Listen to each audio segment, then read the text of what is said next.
하나님의 율법에 의하면 어떤 재판, 판결을 할 때 반드시 두 사람 이상의 증인이 필요합니다.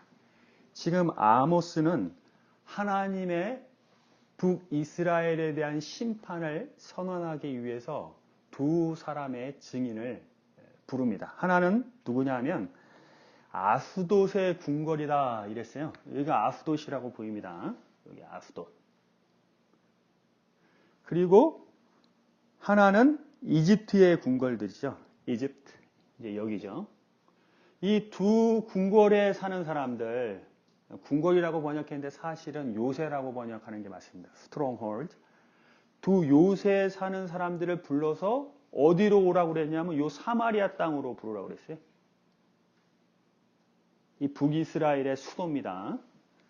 그래서 이 두 나라 사람들을 증인으로 불러다 세워놓고 이제 증언들을 이제 듣기 위함인데, 실제로 이 사마리아 성은 북이스라엘인데 이 사마리아 시티는 이 산 위에 이렇게 있어요. 근데 이 시티 주변으로 더 높은 산들이 있어요. 그래서 이 산들 위에 이 사람들을 세워놔라. 그래서 사마리아 성을 한번 보게 해라. 이런 얘기죠. 뭘 보라고 했냐 하면 이 주변의 사마리아 산들에 모여서 그 사마리아 성에 얼마나 큰 요란함과 학대함이 있나 봐라. 이랬습니다. 지난번에 우리가 배웠죠. 그 사마리아 성 안에서 어떤 일이 벌어졌는가, 이 북이스라엘의 죄에 대해서 배웠습니다. 그것에 대해서 요란함과 학대함으로 얘기하는데, 북이스라엘들은 이런 죄를 범했습니다. 은을 받고 의로운 자를 팔았어요. 이건 뭐냐면 법정에서 뇌물을 받고 의로운 자를 팔아버렸다 이런 얘기입니다. 거짓 증언을 하고 재판장이 거짓 판단을 해버린 거죠. 신발 한 켤레 값에 가난한 사람을 팔았다. 흙을 밟듯이 가난한 사람을 짓밟았다. 연약한 자의 길을 굽게 하였다. 그래서 연약한 자들이 어려운 길을 갈 수밖에 없도록 몰아세운 거죠. 사회, 제도, 법으로 이 연약한 사람들이 가난한 사람이 더 어렵게 만들어버린 겁니다. 자, 성적으로 문란하였다. 신전에서 가난한 사람에게 빼앗은 옷 위에 누웠다. 이거 진짜 심각한 죄입니다.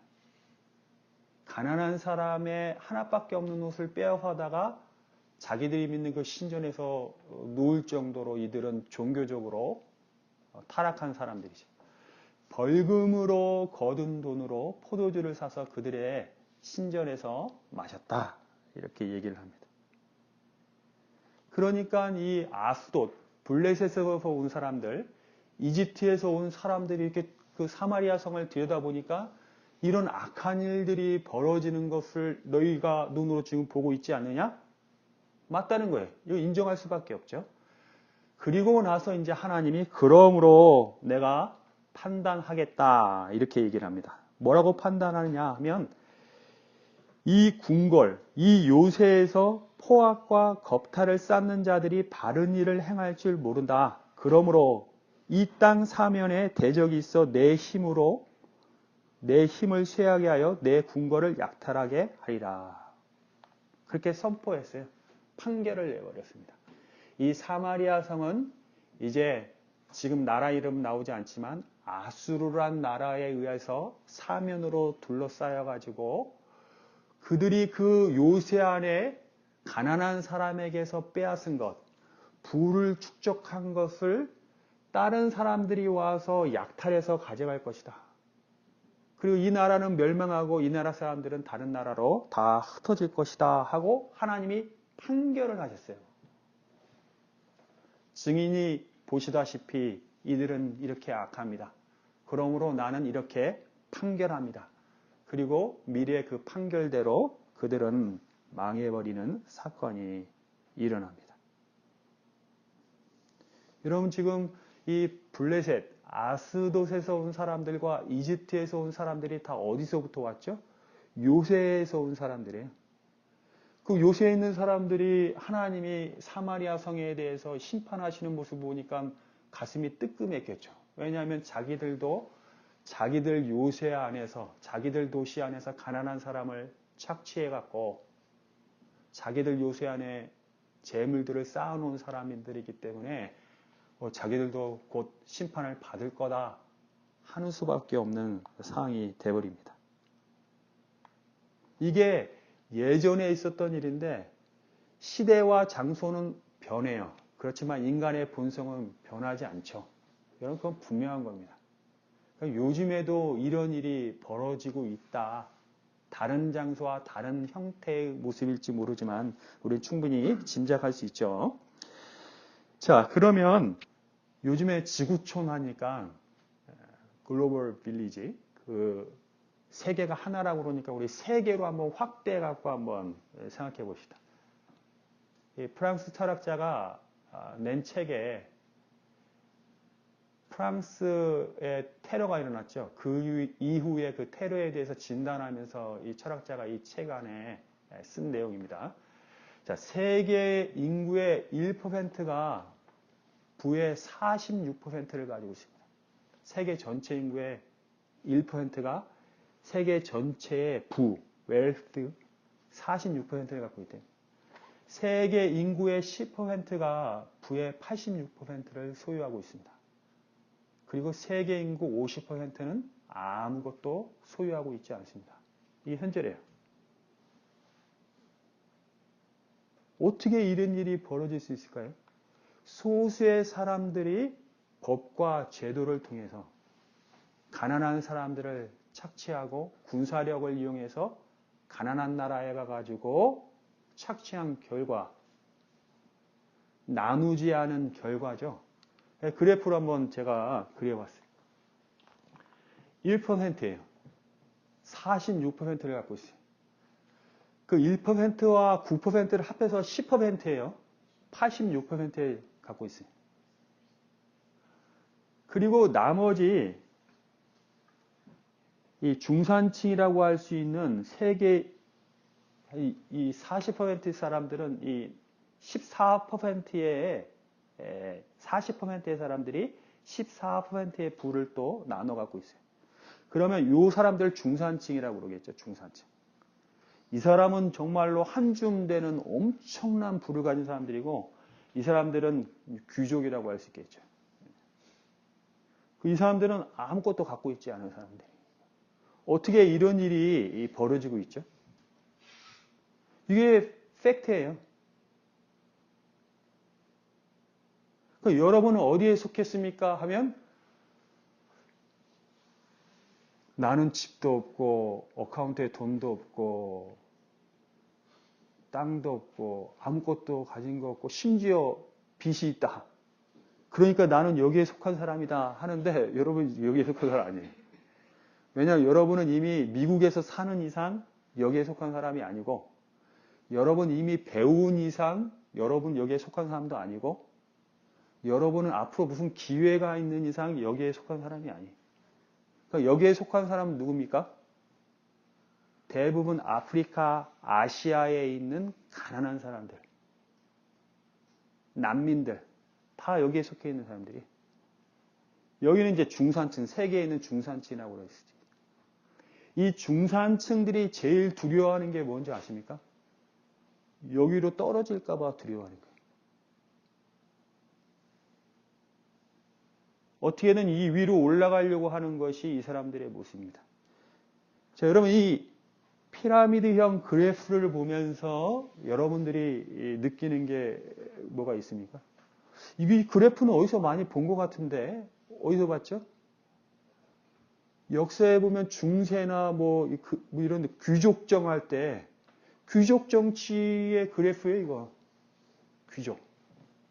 소수의 왕족이 있고 귀족이 있고 그다음 평민이 있고 나머지는 하층민 이런 그래프가 21세기에 경제적인 그래프를 그려왔더니 이렇게 그래프가 그려진다 이런 얘기예요. 지금 이게 현실이라는 겁니다. 여기 있는 사람들이 얼마나 눈물을 흘리고 있을까요? 아파하고 있을까요? 하나밖에 없는 겉옷을 빼앗기고 추위에 떨면서 하나님 앞에 호소하고 있을까요? 하나님의 심판이 이 시대에 임박했다고 그러면 그건 사실입니다. 홍수와 지진이 나서 사람 많이 죽어도 그거는 또 사실이에요. 그러니까 하나님의 심판이라고 할 수밖에 없는. 누구도 이 그래프를 보면서 누구도 부인할 수가 없어요. 우리는 심판을 받아 마땅하다.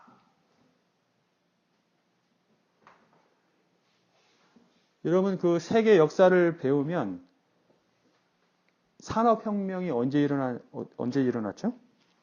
18세기에 일어났죠. 1760년에 이제 영국 산업혁명이 시작되는데, 증기기관이 발명되면서 갑자기 공장이 가동돼야 되고 생산품이 많이 돼야 되니까 노동자가 필요하잖아요. 그래서 영국에서는 일부러 농촌 지역에 가서 땅을 빼앗거나 아니면 땅을 사는 방식으로 농민들의 땅을 빼앗아 버려요. 그 농민들을 일부러 도시로 보내버려요. 그럼 도시로 간 농민들이 할 일이 없어서 막 이러고 있으면 공장으로 가서 일을 하라고 그래요. 일을 안 하면 경찰들이 와서 체포해 가요. 일 안 한다고. 그래서 농민들을 다 노동자로 만드는 게 이 산업혁명이 진행되는 방식이에요. 그러다가 이 산업혁명 과학기술이 발달하면서 서구 사람들이 생산품이 느니까 재료가 필요하잖아요. 그리고 이 생산품을 팔아야 되잖아요. 그러니까 시작한 게 뭡니까? 제국주의죠. 배를 타고 대포를 앞세우고 가가지고 그 나라가 가서 이네 문 열어라. 그러면 제국주의 이 컬러니, 식민지를 만들면서 가난한 나라에서 재료를 막 빼앗고 오죠. 엄청난 싼 가격으로. 그리고 자기네 물건은 비싸게 팔아버리죠. 그러면서 서구 나라의 이 재산을 막 축적해 올라가잖아요. 그게 바로 제국주의 시대였잖아요. 세계 역사를 보면서 이 제국주의 시대가 종식이 되면서 이제 뭐 민주주의 시대가 왔다고 하는데 사람들의 본성은 변하지 않죠. 이 제국주의적인 생각을 가진 사람들이 요즘에 하는 일들이 뭡니까? 아프리카에, 아시아에 가가지고 내전을 일으켜가지고 자기 나라에 유리하게 해서 경제적 이익을 가지고 오는 일들을 지금도 벌이고 있죠. 왜 미국이 이라크에 가가지고 아직도 주둔하고 있으면서 지금 뭐 하고 있는 거예요? 프랑스가 왜 그 아프리카 말리에 그렇게 내정을 간섭하면서 지금도 그렇게 하고 있습니까? 내용이 교묘하게 바뀌었지 하는 방식은 지금 똑같은 일들이 벌어지고 있는 게 이 시대예요. 언론은 뭐합니까? 언론은 이 사람들이 소유했기 때문에 별다른 얘기를 못해요. 그 시스템 아래에서 우리가 사마리아 성 백성으로서 지금 살아가면서 우리가 꿈꾸는 건 뭐냐? 여기로 떨어지지 않고 여기로 올라가는 거. 그래서 대학도 가야 되고 일도 해야 되고 그게 바로 우리의 죄악이라는 거죠. 그렇지 않습니까? 이게 선지자가 하는 얘기예요, 지금. 아모스 선지자가 북이스라엘의 민낯을 드러내면서 너희가 지금 하는 짓을 봐라. 가난한 자들에게 돈을 걷어갖고 세금을 걷고 벌금을 걷어갖고 와가지고 니네가 포도주를 마시고 있고 가난한 자의 마지막 옷까지 빼앗아가서 니네가 그 사람이 덮을 것을 니네가 깔고 앉아갖고 누워있고 성적으로 물러나고 그래서 여기 있는 사람들이 무기력을 느끼면서 하는 일들이 중에 하나가 뭡니까? 테러예요. 서방 세계에 가서 테러를 일으키잖아요. 테러를. 이거는요. 무슬림, 이슬람교라는 옷만 입었지 사실 본질은 이거에 대한 무기력감, 박탈감이지 종교는 그것을 표출할 수 있는 굉장히 좋은 어떤 논리를 갖고 있어요. 옛날에 십자군 전쟁 한다고 그러면서 예루살렘 성지를 다시 회복해야 된다고 그러면서 교황이 서양 군사들을 모슬렘 지역으로 보냈잖아요. 사실은 땅을 차지하고 돈을 갖기 위한 욕심이 그들 안에 있는데 이것을 좋은 방식으로 표출할 수 있는 건 신앙심.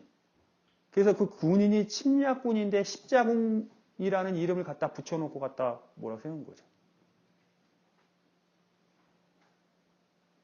극단주의적 모슬렘이 테러를 일으키는 것이 아니라 단지 그 옷을 입었을 뿐이에요.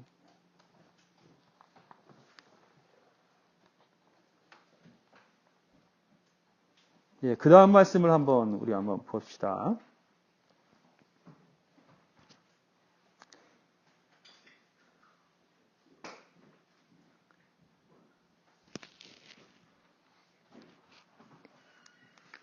예, 12절에 보니까 여호와께서 이와 같이 말씀하시되 목자가 사자 입에서 양의 두 다리나 귀 조각을 건져냄과 같이 사마리아에서 침상 모서리에나 걸상에 방석에 앉은 이스라엘 자손도 건져냄을 입으리라. 이 목자들은 어떤 소유주가 있죠. 양들의 소유주. 그 소유주가 가진 그 양들을 대신 치는 사람들이 목자들이에요. 근데 어느 날 목자들이 양을 치는데 사자가 와서 양을 훔쳐가 버리면 가지고 소유주한테 말을 해야 될 거 아니에요. 이 사자가 먹었다고. 그럼 소유주가 거짓말하고 있는데 네가 빼돌린 거 아니냐? 그럴 때 목자가 증거를 내세울 수 있는 게 보십시오. 이게 사자가 뜯긴 양의 두 다리나 귀 조각을 내밀면서 사자가 훔친 겁니다. 하고 말을 하는 거예요. 그러면 지금 아모스 선지자가 얘기하는 거는 아수르가 북이스라엘을 멸망시킬 때 그 심판 가운데 마땅히 죽어 마땅한 이스라엘 가운데 몇몇 사람은 구원받을 텐데 그 사람들이 바로 은혜를 입은 자요, 선택받은 자요, 남은 자들인데 그 사람들의 모습은 마치 사자가 죽인 양의 다리 몇 조각, 귀 조각 같은 그 사람들이다. 그 사람들이 바로 북이스라엘의 남은 자들이다 하고 이야기를 하고 있는 겁니다. 무섭지 않습니까, 여러분? 같이 다 예배를 드리고 있어요. 근데 여기서 다 구원받을지 몰라요. 남은 자만 구원받는다 이런 얘기. 2만 명, 3만 명이 다니는 교회에서 매주일 예배 드리고 주여 주여 하는데 거기서 남은 자만 구원받는다 이런 아모스의 예언입니다. 이 예언을 좋아할 사람이 없는데 하나님의 말씀이라서 예언자가 이런 말을 하고 있는 거죠. 자, 그 다음 13절에서 15절 말씀 한번 보겠습니다. 주 여호와 만군의 하나님의 말씀이니라. 너희는 듣고 야곱 족속에게 증언하라. 내가 이스라엘의 모든 죄를 보응하는 날에 베델의 제단을 향하여 그 제단의 뿔들을 꺾어 땅에 떨어뜨리고 겨울궁과 여름궁을 치리니 상하궁들이 파괴되며 큰 궁들이 무너지리라. 여호와의 말씀이니라. 또 이 아모스가 예언하기를 증언하기를 야곱의 족속에게 증언하는데 이 야곱의 족속이라는 건 바로 언약 백성을 얘기하죠. 하나님이 북이스라엘을 멸망시킬 때에 이 베델에 있던 제단의 뿔을 꺾어버리겠다 이렇게 얘기합니다. 여기 이렇게 북이스라엘이면 원래는 이 유다와 이스라엘이 한 나라였죠. 그런데 솔로몬이 죽고 난 다음에 북이스라엘이 여로보암을 중심으로 이 르호보암 유다 족속과 분리돼 버리죠. 그래서 이렇게 분단 나라가 됐어요. 그때 여로보암이 제일 걱정하던 게 뭐냐 하면 하나님의 성전이 요 예루살렘 남유다에 있기 때문에 이 북이스라엘에 있는 이 믿음을 가진 사람들이 맨날 예배드리러 간다고 그러면서 예루살렘으로 갈까봐 그러면 이 독립 자체가 위태로워질까봐 이 여로보암이 생각한 게 뭐냐면 여기 이 베델과 여기 베델입니다. 여기. 베델과 단입니다. 남쪽 끝과 북쪽 끝에 금송아지를 만들어 놓고 이 금송아지가 우리를 애굽에서 인도해낸 신이다 하면서 금송아지 숭배를 나라에서 권장하면서 시작해요.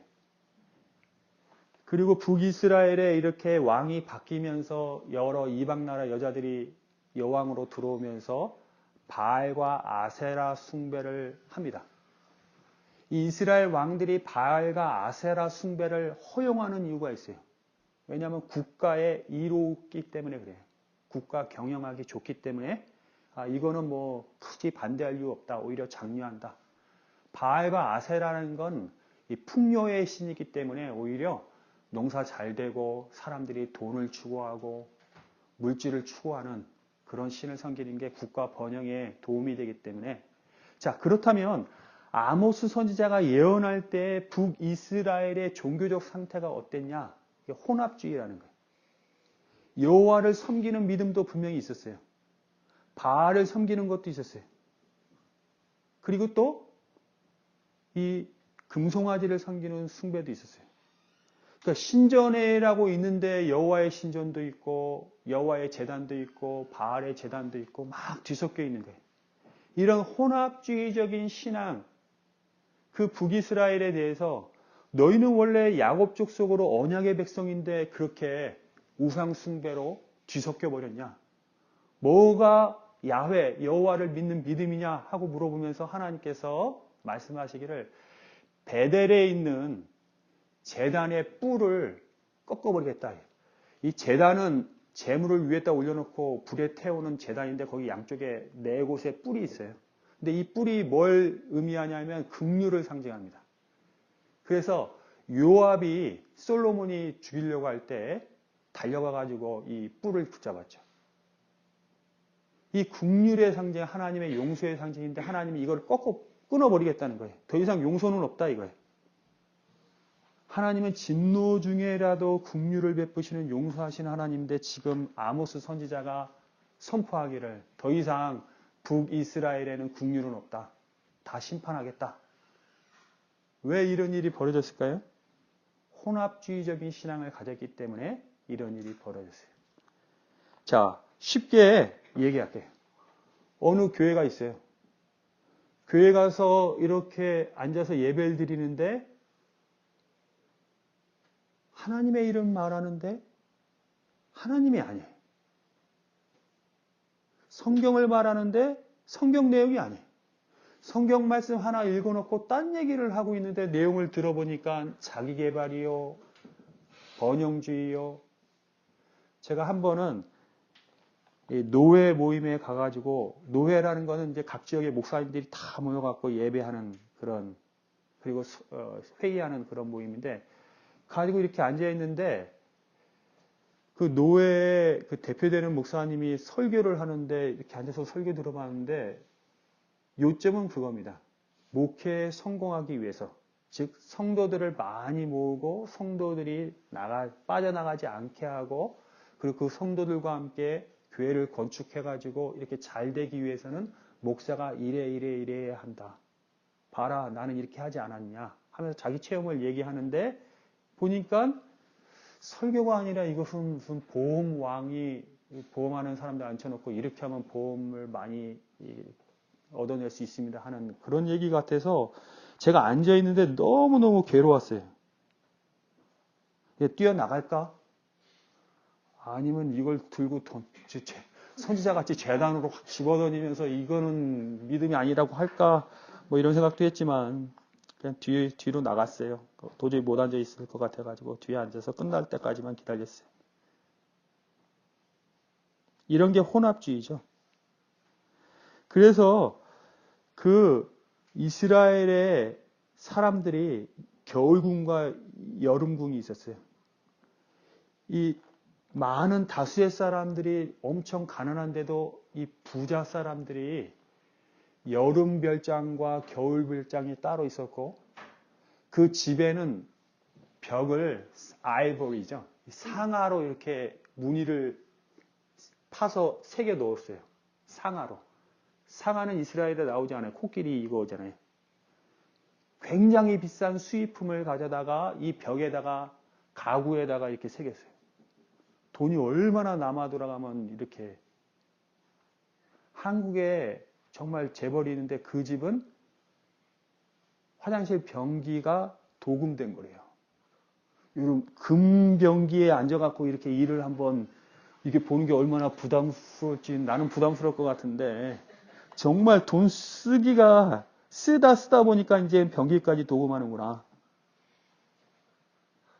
그러니까 지금 하나님께서 그거 다 무너뜨릴 거다.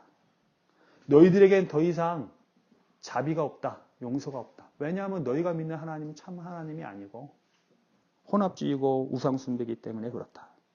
자, 이제 말씀을 맺을게요. 제가 어렸을 때 자라오면서 이런 설교 많이 들었어요. 여러분, 기독교가 들어간 나라마다 얼마나 경제적으로 부강해졌습니까? 얼마나 선진국이 됐습니까? 기독교를 거부한 나라마다 후진국으로 얼마나 고생하고 있습니까? 저 고개 끄덕였어요. 정말 맞잖아요.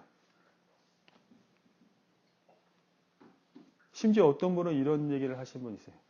분당은요, 서울시 주변의 도시인데 굉장히 부자 동네예요. 분당이라는데. 분당 시민들의 종교를 조사해봤더니 50%가 기독교래요. 이렇게 예수님 믿는 사람들이 복을 받아서 이렇게 부자 동네에 산다. 이렇게 얘기를 하네요. 정말 그러네. 근데 지금 생각은 뭐냐면요. 어떤 방식으로 그들이 돈을 벌었을까? 그리고 그 사람들이 그 돈을 그렇게 갖고 있는데, 그러면서 하나님 믿는데 이거 불안하지 않을까? 왜냐하면 숱하게 가난한 사람들이 있는데, 그 돈이 필요에 의한 것일까? 그게 과연 하나님의 축복인가? 제국주의자들이 식민지를 만들려고 올 때, 배하고 대포하고 군인들을 데리고 올 때 누가 따라온 줄 아세요? 신부들이 따라갔어요. 선교사들이 따라갔어요. 가가지고 기독교라는 이름으로 이 야만인들한테 전파해야 된다 그러면서 총포 들고 경제적인 수탈을 속으로 하면서 표면적으로 내세운 것 중에 하나가 기독교 전파예요. 그래서 스페인이 이 식민지였던 그 나라에는 신부가 얼마나 악랄하고 나쁜 짓을 했는지 그 페스터라는 단어를 거기서는 안 쓴대. 역사적으로 이 단어가 얼마나 이 사람들을 악용하고 억압하는데 상징적인 단어였는지 선교사가 가서 페스토라는 단어를 안 쓴대요. 선생님이라는 단어를 써야지 그 단어 썼다가 큰일 난다. 십자가 전쟁 같은 종교를 뒤집어 쓰고 시커먼 이익을 추구하는 일들이 오늘날 벌어지고 있지 않습니까?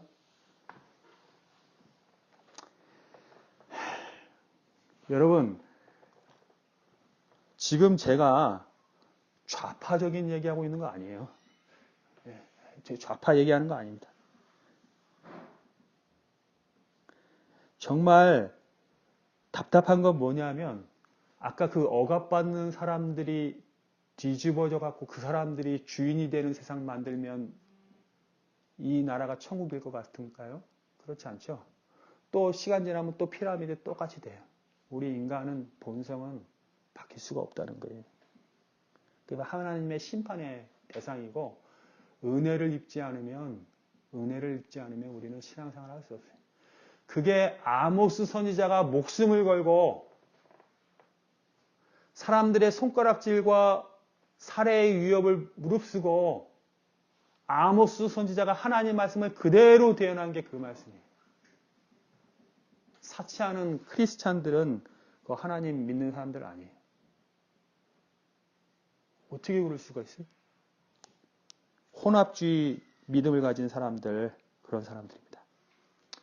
부자가 있었을 때 내가 이런 말을 했어야 되는데 여기 선지자의 느낌이 하나도 안 들고 부자가 있었으면 딴 데 쳐다보면서 한번 팍 해서 했어야 되는데. 자, 우리 같이 찬양하면서 우리 한번 기도하겠습니다. 보소서 주님, 나의 마음